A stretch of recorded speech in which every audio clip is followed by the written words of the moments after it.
The Declaration of Independence was one of those events that changed the world. It marks the end of the old notions of the divine right of kings and the beginning of the practical application of the idea that all people have certain rights and that the government should be derived from the consent of those being governed. But how did it happen that a group of colonists would declare independence from an ancient country and pit themselves against the might of the most powerful army and navy in the world?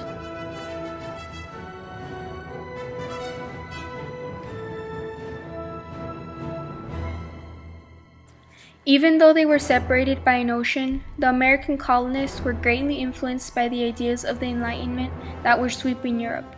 The concept of the divine right of kings seemed more and more irrational to them here in this new world. There were many voices that led the American colonists to this point. One was the French philosopher Jean-Jacques Rousseau. He believed that government and laws are created to protect private property.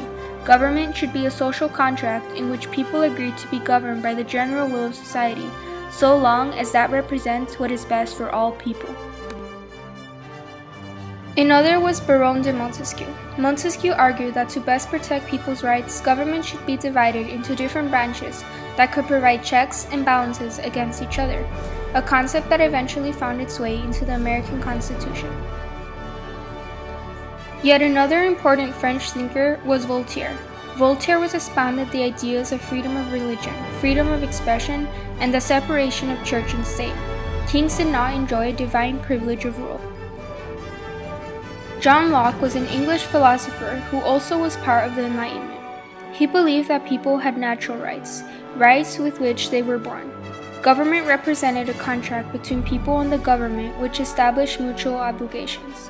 People should be reasonable towards government, and government should protect people's rights. If the contract was broken, people then had the right to overthrow the government. This provides the philosophical underpinnings to justify the American Revolution. Finally, an English immigrant named Thomas Paine was possibly the most influential person in the Americas. Paine wrote a pamphlet called Common Sense, which appeared in January 1776. Common Sense was widely distributed, with over 500,000 copies printed.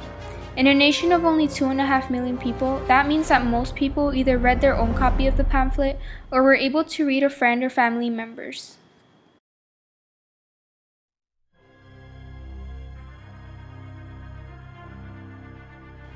In 1770, shots fired by the British troops resulted in the death of 5 American colonists, better known as the Boston Massacre, ultimately set off the Americans' desire for independence from their mother country. Despite tension and fights between the colonists during the summer of 1775, colonists and the Continental Congress did not want to be completely independent of the British Empire, but merely wanted to govern themselves.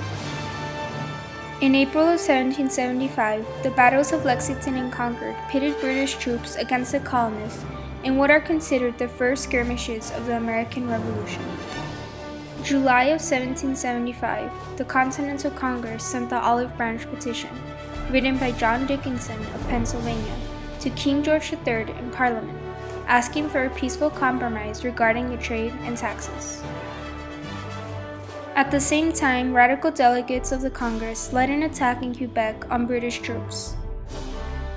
This attack convinced Great Britain that the colonists did not truly wish to reconcile, and on August 22, 1775, when the petition arrived in England, the king refused to look at it and issued the proclamation for suppressing rebellion and sedition, stating that the colonists were enemies.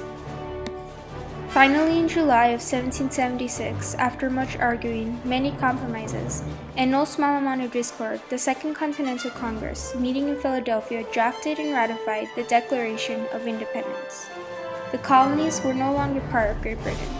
There was a new nation, now the United States of America.